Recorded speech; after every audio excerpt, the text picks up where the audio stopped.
कोई हाथ भी ना मिलाएगा जो गले मिलोगे तपाक से। कोई हाथ भी ना मिलाएगा गर गले मिलोगे तपाक से। ये नए ज़माने का शहर है, ज़रा फासले से मिला करो। हेलो फ्रेंड्स, कहाँ कहाँ से गुजर गए कि आज के एपिसोड में मैं आपको बताऊंगी मेरा मायके जाना। चिरीमिरी से मेरा मायके जाना यानी कलकत्ते जाना। चिरीमिरी कोरिया डिस्ट्रिक्ट में स्थित है। उसको चिरीमिरी कोलियारी में मेरे पति पोस्टेड थे, कोल इंडिया में थे वो।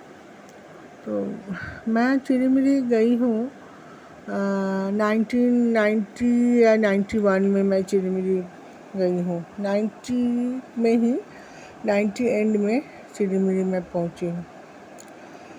तो मैं मेरा बेटा छोटा सा 3 साल का बेटे को लेके चिरीमिरी गई थी और वहाँ से हमारा जीवन शुरू हुआ था। तो हम लोग को जब भी छुट्टी मिलता था, जैसे दशहरा में तो ज़रूर जाती थी कलकत्ता। तो और भी जैसे थोड़ा बहुत भी तबीयत ख़राब हुआ, जैसे बहुत रिमोट एरिया था चिरीमिरी, अभी उतना नहीं है, उस समय बहुत रिमोट था, उतना इलाज वगैरह कभी नहीं था। एक तो छोटा सा एक तो हॉस्पिटल था, रीजनल हॉस्पिटल, बहुत दूर, करीब 15-16 किलोमीटर दूर, और घर के पास एक डिस्पेंसरी जिसमें मैंने तबीयत ख़राब होने से हम लोगों को जाना पड़ता था कलकत्ता। तो मैं बताऊंगी वो जो कलकत्ता जाने का जो ट्रिप था वो हमारा कैसा बीतता था, आज मैं वो बताऊंगी। चिरीमिरी से बिलासपुर तक का एक ट्रेन चलती थी, सुबह शाम एक ट्रेन सुबह चिरीमिरी से बिलासपुर जाती थी और दूसरी शाम को फिर चलती थी बिलासपुर से, फिर सुबह आती थी। 2 ही ट्रेन उस स्टेशन पे चलती थी। अभी सुनी हूँ बहुत सारे ट्रेन चलते हैं, और उसमें स्लीपर क्लास था और एक कोच फर्स्ट क्लास का भी था। लेकिन शुरुआत के दिनों में हम लोग ना स्लीपर क्लास में जाते थे। ट्रेन कुछ रात के 7:40 या 7:45 ऐसे उसका छूटने का टाइम था, लेकिन कभी कभी 8 बजता था। चिरीमिरी स्टेशन के बारे में बताऊं तो एकदम पहाड़ों के बीच में, उस जगह का नाम ना पोंड्री हिल था पहले, पोंड्री हिल बोलते। एकदम पहाड़ की बीचों बीच से काट के रेलवे लाइन निकालना, और 2 इंजन से वो ट्रेन चलती थी। चूँकि पहाड़ी था तो एक इंजन से वो ट्रेन नहीं चलती थी, एक आगे से और एक पीछे से इंजन लगता था, और वो भी कोयले वाला इंजन। जैसे खिड़की के पास आप खिड़की खोल के बैठे हैं तो कोयले का डस्ट आपके मुंह में पूरा आएगा।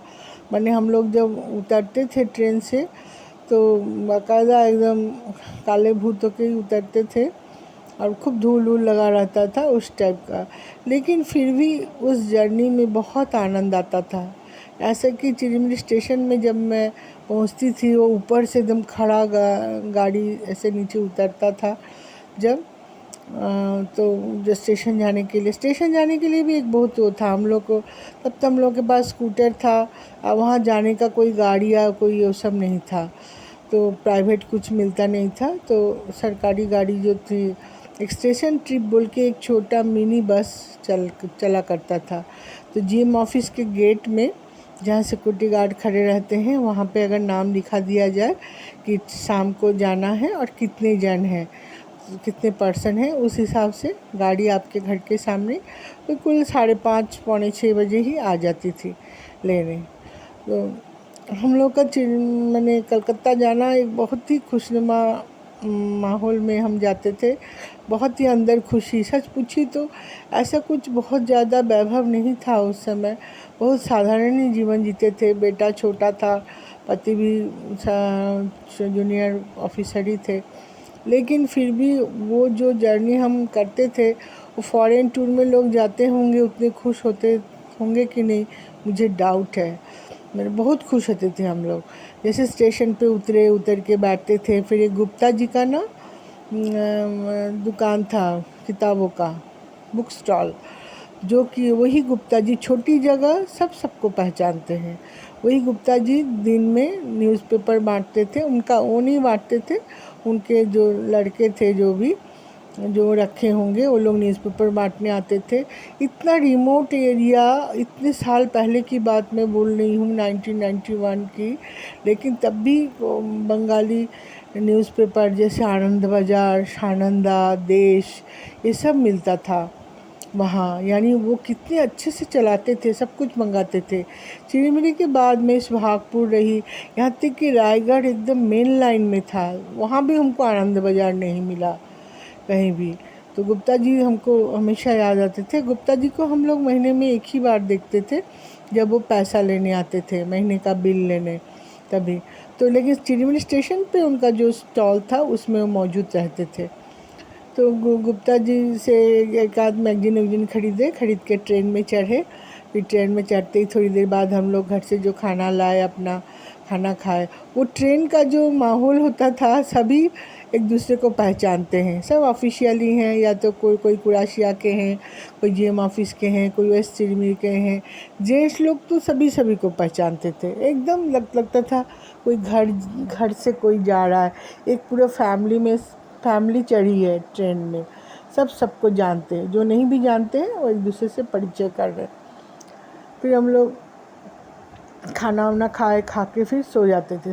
सुबह एकदम 5 बजे बिलासपुर स्टेशन पहुंचा देती थी ट्रेन। शुरू के दिनों में ना हम लोग स्टेशन में ही वेटिंग रूम में रुकते थे। बाद में हम लोग होटल लेने लगे थे, बेटा भी बड़ा होने लगा था, हम लोगों को भी कुछ शारीरिक प्रॉब्लम होने लगी थी, तो होटल लेते थे। नहीं तो शुरुआत के दिनों में हम लोग वेटिंग रूम जो था, लेडीज़ वेटिंग रूम में, मैं अपने बेटा तो छोटा था, उसको वेटिंग रूम अलाउ था, लड़के लोगों को भी। और मिस्टर जो थे वो जनरल जो वेटिंग रूम था वहाँ रहते थे। फिर सारा दिन हम लोग वहाँ पे खाना नीचे उतर के मैगजीन खरीदने के बारे में बताऊँ। एक जैसे ही मेरा बेटा थोड़ा 5-6 साल का हुआ, कॉमिक्स वगैरह पढ़ने लगा, एक एच व्हीलर एक चलाते थे, एक लड़का था जो चलाता था, उससे हमारा जान पहचान हो गया था। रॉनी हर घंटे जाके उस व्हीलर से एकदम कॉमिक्स खरीदता था, पढ़ के फिर उसको वापस दे देता था, फिर ले आता था। सारा दिन उसका ये कार्यक्रम चलता था। मैंने भविष्य में भी रॉनी जब बड़ा होने लगा, जब मैगजीन पढ़ने लगा, बड़ा फिर वो नॉवेल पढ़ने लगा, तो उसके पास सब रहता था, तो वो सब सजेस्ट करता था, ये लीजिए ऐसे करके। मैंने रॉनी बड़ा होने लगा, लेकिन व्हीलर हमारे लिए एकदम बंधा हुआ था। हम जब भी जाते थे कलकत्ता या कहीं और भी, चेन्नई उन्नई भी हम लोग जाते थे, तो उसी से हम लोग किताब खरीदते थे। और उसको बराबर टेस्ट पता था। मैं एक साधारण सा चुपचाप रहने वाला लड़का, विदेशी राइटर, विदेशी ये इन लोगों के बारे में कैसे इतनी जानकारी होती थी कि अभी कौन सा बेस्ट सेलर है, अभी क्या है, सब उसको पता होता था। जो भी हो, हम लोग फिर बिलासपुर में सारा दिन बिताते थे। फिर शाम को हम लोग को बॉम्बे मेल, अहमदाबाद 2 ट्रेन थी। जिस ट्रेन में हमारा रिजर्वेशन होता था, रिजर्वेशन भी मालूम बहुत अजीब ढंग से, वहाँ चिड़मिड़ी में कपड़े के दुकान वाले थे, वो लोग हमको रिजर्वेशन करा के देते थे। मैंने हमको हमेशा रिजर्वेशन कराने के लिए कोई ना कोई साथी मिलता रहा। तो जिस ट्रेन में होता था, जैसे बॉम्बे मेल 6 बजे था, तो 6 बजे ही हम लोग चढ़ जाते थे और दूसरे दिन सुबह 5 बजे उतर जाते थे। और अगर अहमदाबाद एक तो था, वो 4:25-25 में था, वो रात के 3-3:30 बजे हावड़ा उतारती थी। तो हम लोग का इच्छा रहता था हमेशा बॉम्बे मेल में जाए, लेकिन जैसा कि मेल है, बॉम्बे वाली ट्रेन है, काफ़ी रश होती थी, हमेशा टिकट मिलती नहीं थी। तो हम लोग फिर उस ट्रेन में, जैसे ट्रेन आती थी, फिर चढ़ जाते थे। चढ़ने के बाद वो ट्रेन मुझे बहुत अच्छा लगता था। बॉम्बे से दूर से आए हुए लोग, मेरी भी शुरुआत में उम्र कितनी होगी दोस्तों, 25, 26, 27 साल की थी मैं जीवन की हर चीज़ को ना, अभी जैसे बड़ी चीज़ों में भी हम लोगों को खुशियाँ नहीं मिलती है, तब मैं हर चीज़ में खुशी देखती थी। जैसे एक झालमुड़ी वाला आया है बेचने, एक चाय जितनी बार आएगा हम लोग को पीना है, हमको पीना है, मेरे बेटे को भी कुछ ना कुछ खाना है। पति भी मेरे बहुत शौकीन थे, तो हम लोग बहुत एंजॉय करते हुए ट्रेन में। उस समय ना ट्रेन का माहौल अच्छा था, माने कहीं कोई कोई ग्रुप जा रहा है तो वो लोग लड़के लड़कियों का तो लोग भी गाना बजाना करते हुए जा रहे हैं ऐसे। आजकल इतना नहीं मिलता या एक दूसरे से गप करते हुए। आजकल अब देखिएगा ट्रेन में चढ़िए, सब कोई अपने मोबाइल में बिज़ी है, अपने फैमिली से लोग बात नहीं करते हैं तो दूसरों से क्या बात करते हैं। उस समय तो ट्रेन में बैठते ही सामान रखते ही बगल वाले पैसेंजर से, और आप कहाँ तक जा रहे हैं, अच्छा कौन से स्टेशन में उतरेंगे, अच्छा आपका स्टेशन कितने बजे आएगा, मैंने हमने भी पूछा उन्होंने भी पूछा, ऐसा था। अभी कोई किसी से बात नहीं करता, मैंने बहुत ही अलग माहौल था वो। हम लोग भी ट्रेन में चढ़े, फिर रात के 8 साढ़े 8 बजे खाना वाना खा लिए। जो भी स्टेशन से ही हम लोग बिलासपुर का ना जो ये था उसमें से खाना पैक, बिलासपुर में जो कैंटीन वगैरह थे, अभी तो बहुत अच्छा अच्छा फूड प्लाज़ा हो गया है, उसमें फूड प्लाज़ा नहीं था, कैंटीन बोल के था, वो भी अच्छा ही था। वहाँ से खाना पैक कराते थे, करा के चढ़ते थे, फिर रात में खाना वाना खाए, फिर कुछ मैगज़ीन ख़रीदे हैं तो उसको पढ़ते पढ़ते फिर सोए। मुझे तो नींद नहीं आती थी, मुझे रात के मैं एकदम खिड़की से बाहर झाँकने की मेरी आदत थी। देखते देखते जाती थी एकदम, कौन सा स्टेशन आ रहा है, क्या आ रहा है।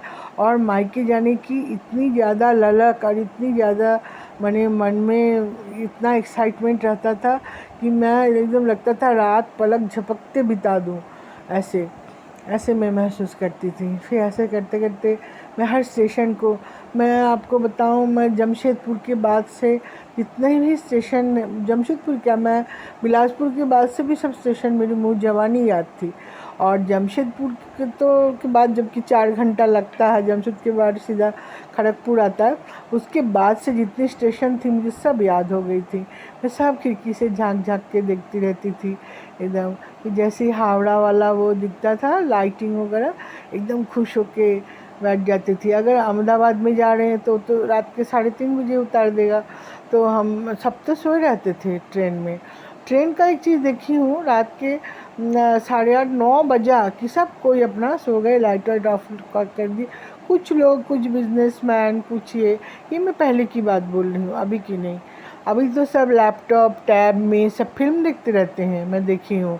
मैं एक बार जर्नी कर रही थी कि मैं एक दूसरे के टैब से एक फ़िल्म पूरा देख ली।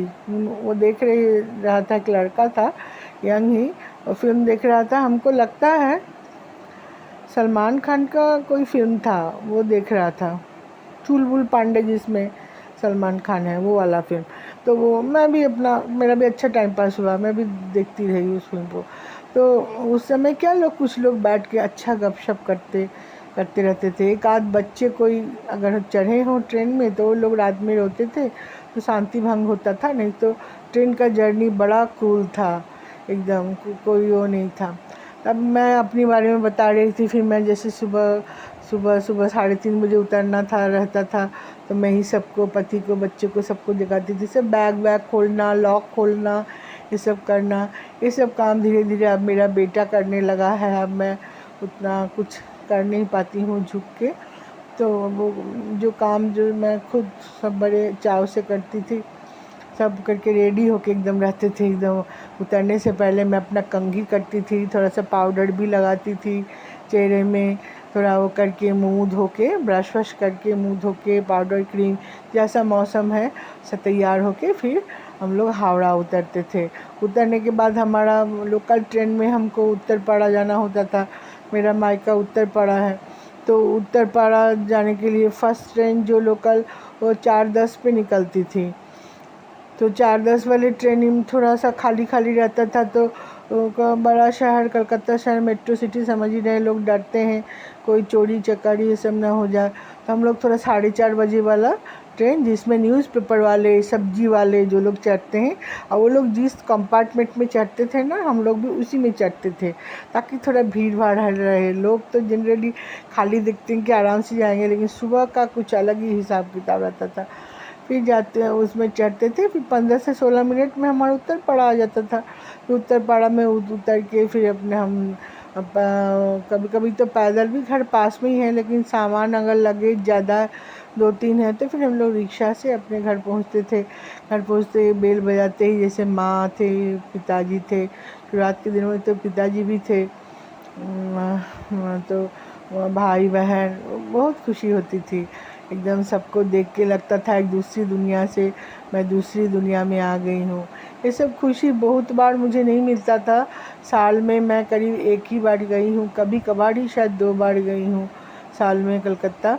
बाद में तो भी थोड़ा कम ही हो गया था, पिताजी के जाने के बाद थोड़ा कम हो, जैसा कि होता है, और माँ के जाने के बाद तो और भी कम हो गया। फिर बच्चे बड़े हो गए, बच्चों की पढ़ाई, बच्चे मैं ऐसे बोल रही हूँ, मेरा एक ही बेटा है, तो उसकी पढ़ाई लिखाई, फिर उसका जॉब, फिर कभी जाना है तो वो मेरे पास आ रहा है कि हम उसके पास जा रहे हैं।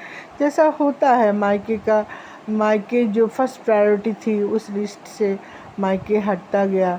ऐसे करके जीवन हमारा इस तरह बीतता गया। तो ये थी मेरी मायके, पहले के जीवन के मायके जाने की कहानी। आज के लिए बस इतना ही। जय हिंद।